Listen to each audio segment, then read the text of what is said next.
Hi, this is Theo from PuckerBlocks.com. Today I'm going to review this cute little sketchbook that is made by Annette Chong from Kuching, Sarawak in Malaysia. This is a watercolor sketchbook with Arches watercolor paper, 185 GSM. This is actually a zigzag sketchbook, or most of you probably call it the Accordion sketchbook. So it's quite fun to use. I used this a few weeks ago when I was in England for the Urban Sketches Symposium, and I managed to fill this up. So let's take a closer look at it. In this review, I'm going to show you the different lines you can get with different pencils and pens. Here I have two technical pencils. One is a 0.5, the other is a 0.7. This is a Uniball Eye or Uniball Vision in some countries. This is a rollerball ink pen with liquid ink. This is a ballpoint pen with gel ink. And this is a fountain pen with liquid ink. I'm also going to paint some very simple color swatches to let you see how watercolor works on the Arches paper. This is a cloth bound cover, front and back. They come in different designs. This is just one of the several designs. There is an elastic band right at the back in the center, and this is quite strong to hold the sketchbook pages together.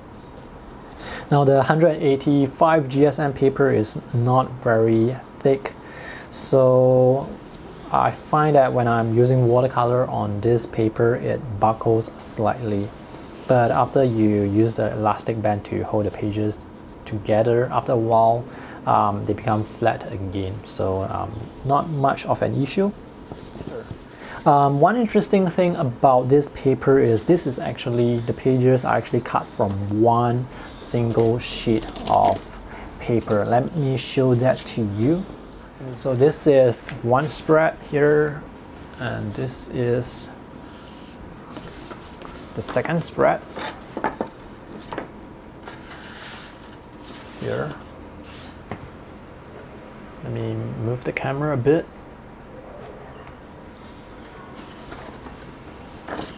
And this is the third spread. And here we have the last spread. So this is actually one full sheet of watercolor paper, the largest watercolor paper. And it was cut in three areas. So it's cut here, one line here, and one here, and one here. So after that, it's being folded into the Accordion sketchbook like this. So that's quite interesting. The folding is done very well because all the pages, they are folded into equal sizes. It's not, at least for me, I don't think it's easy to do it, to fold pages into equal sizes, especially when there are so many pages here. For this sketch, I use pencils and watercolor. Because of the cold press textured surface, pencil lines are quite rough, and this paper is very dry, so it's very easy to get dry brush effects like this. And I'm not very comfortable with using dry paper like this because usually for the paper that I use, it's like Fabriano Artistico, they are not that dry. So when I mix paint, I mix just enough. But for this Arches paper, I run out of paint very often and very quickly because the paper just soaks up the water very easily and uses a lot of paint. So if you want to get dry brush effect, it's very easy. If you want to get very solid edges like this, you have to go very slowly. And also notice that the white of the paper, the paper actually still comes through. This is quite different compared to cold press paper. Let me compare that with, let's say, Arches hot press paper. Let me zoom in. So here, for example, you see I have overlaid this area with watercolor and there is no paper showing through as compared to this where you can see all the little white speckle showing through. This, I mean, depending on the preference, you may or may not like that effect. Personally, I don't really like that effect. This is the second spread that I drew in this sketchbook, drawn at river themes. I used technical pens for this. More specifically, I use a 0.3 multi-liner. So with the multi-liner, because the paper is dry, you get dry edges as well. So these are the dry edges. And because the paper is textured, it tends to wear out felt tip multi-liners quite quickly. So I probably would not recommend using felt tip pens on such paper. This is sketch number 3, drawn at the Palace of Westminster. The building is very wide, so it's really convenient to have this accordion sketchbook to draw such a wide subject. However, if you don't have such a wide subject, you can always draw a panorama scene by drawing as wide as you can see. This is Buckingham Palace, so I drew from the left edge here all the way to the right side here, where all the trees are.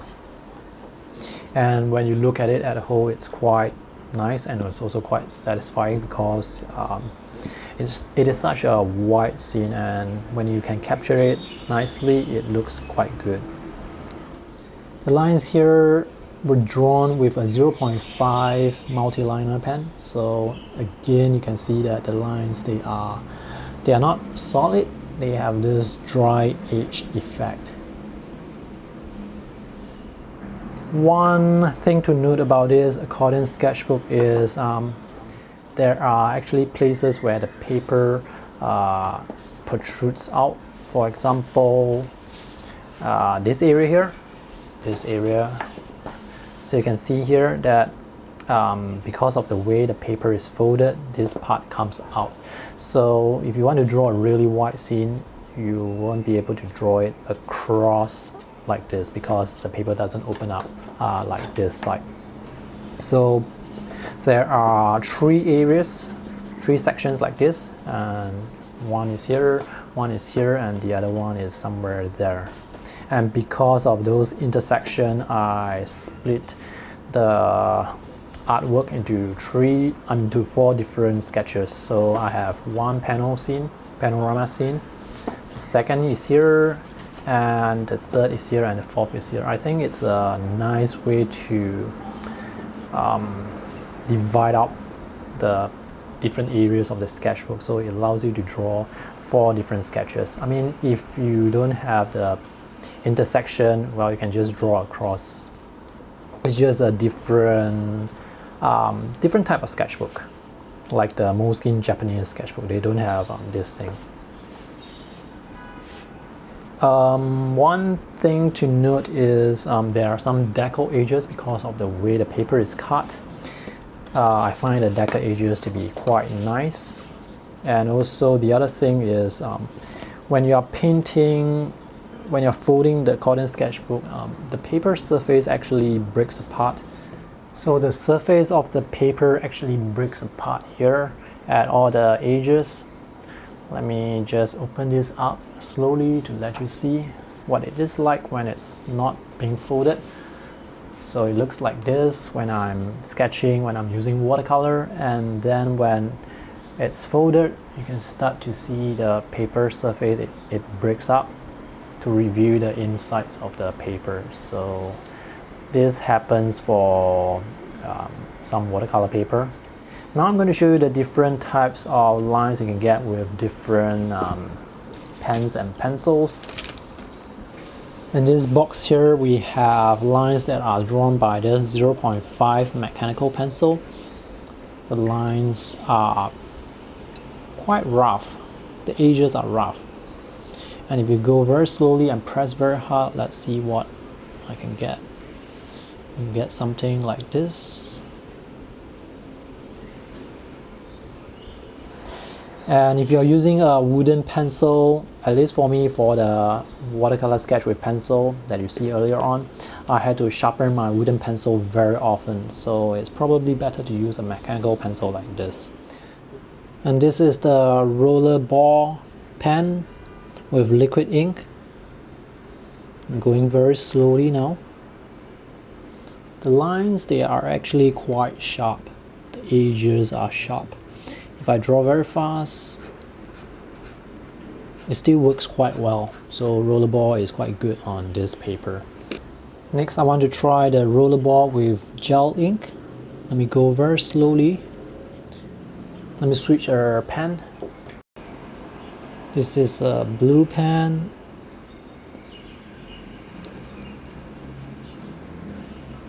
It could be my pen's problem, so with a proper pen, it works quite well too. This is gel ink with rollerball. And lastly, this is fountain pen. So it seems like the lines, they have pretty sharp edges. This is when I am drawing rather slowly. So if I draw quickly, let's see what I get.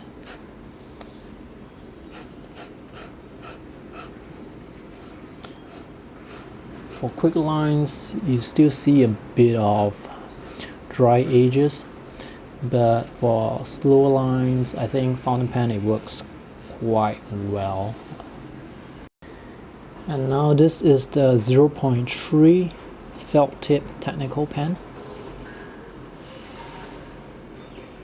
You can see that the technical pen, the edges, they are not as sharp compared to the rollerball pen and the fountain pen. Also with the multi-liner pen like this, I usually tend to draw with the pen rather vertically, because if I use it on the side, it gives me lines like this, which is not very nice because it dries out. So I use it like this and I can get thicker lines. This is, let me switch to 0.5.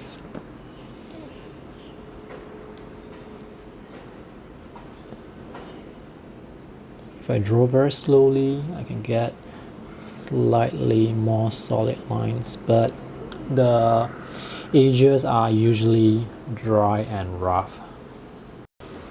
I also want to test one more pencil. This is the Watercolor Nero Soft. This is a charcoal pencil, oil-based charcoal pencil.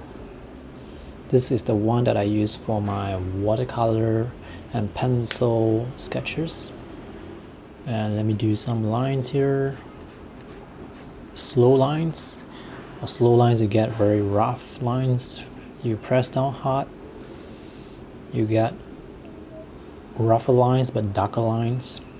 And here is where the pencil, the tip starts to wear off. You can see here, this pencil, the tip is starting to wear off very fast. So you have to sharpen this pencil very often. Not very convenient. Now I'm going to use watercolor on the paper. I have already wet this box here with water to use wet on wet techniques. So let me dab in some color and see how it flows down, how the paper handles the pigment. And dab a bit of red here.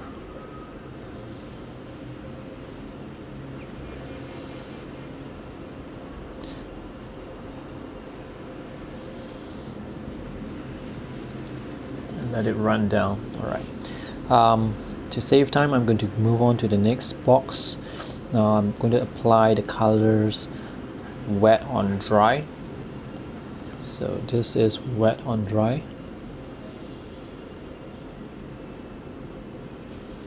So as I'm not sure if you can see here, but as I move my brush across this part here, it seems that I'm getting the dry brush effect again. So I'm going to use a bit more water.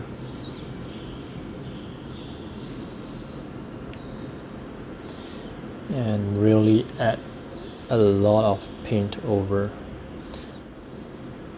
So this is something that I get when I'm creating the sketches that you see here.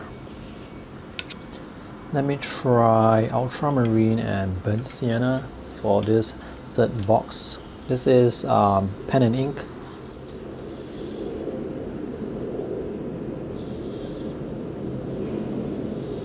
And this is burnt sienna. And for the last box here, probably phthalo blue. So if I want to have a dry brush effect, I'll just move across the surface very quickly, like this. So now let's zoom out and take a look at this. The colors appear quite intense. I'm going to wait for it to dry and show you again how they look when dried. Now that this is dry, I can see that the colors have lightened slightly. When it's wet, it's definitely more intense and more vibrant. So for this first box here, it was wet on wet. Notice that the edges have some roughness to it, so I went over it quite quickly.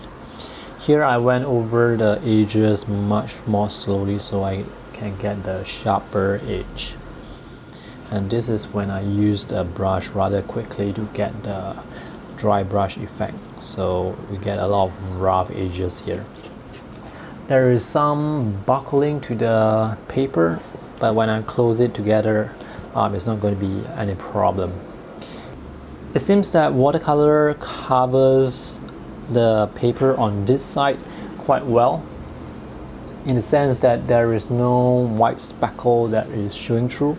Maybe there are some here, but not for this this swatch here, and also not here. So I think it probably is due to how the paper is treated, or maybe how I put down the wash. Earlier on, I showed you some areas where you can see the white speckle. This is probably one example, but it doesn't happen for all the areas. For example, here it seems like it's perfect, nothing wrong, and earlier on here we see a lot of white speckle. So before you use the sketchbook, you might want to do a swatch test on the sides of the paper to determine which side of the paper has been treated properly. I'm not going to use both sides of the paper when it comes to sketching because this paper is not super thick.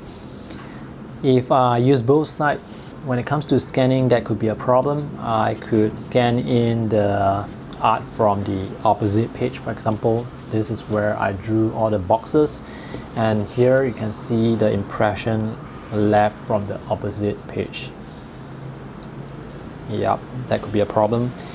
And oh yeah, I forgot to mention, do not fold the Accordion sketchbook. Do not fold the pages like this in the opposite way. If not, the surface of the paper along this edge is also going to break. So if they break on both sides, it is going to make the page edge here very easy to tear. So avoid doing that. Overall, this is a nice sketchbook. If you have been using Arches cold press paper for painting, you would probably know the characteristic of the paper. Personally, for me, if I'm going to use this again, I will be using mechanical pencil instead of wooden pencil, so I don't have to sharpen the pencil that much. I will be using roller ballpoint pen to get the sharp lines, and when using watercolor, I will mix more mixture and go more slowly to ensure that I have proper coverage on the paper. Right now, I think this is only available in cold press. If they have a hot press option, I think that would be pretty awesome. Yeah, so that's all for today's review. I'll post a link to my text review in the video description in case there is any update. Then I can put it in my text review. You can check it out. And also, of course, you will find a link to chapterandstart.com in the video description. Thanks for watching. I hope this video is helpful. See you in the next video, and remember to subscribe to my YouTube channel if you haven't done so for more art product reviews, sketching tips and tutorials. Bye!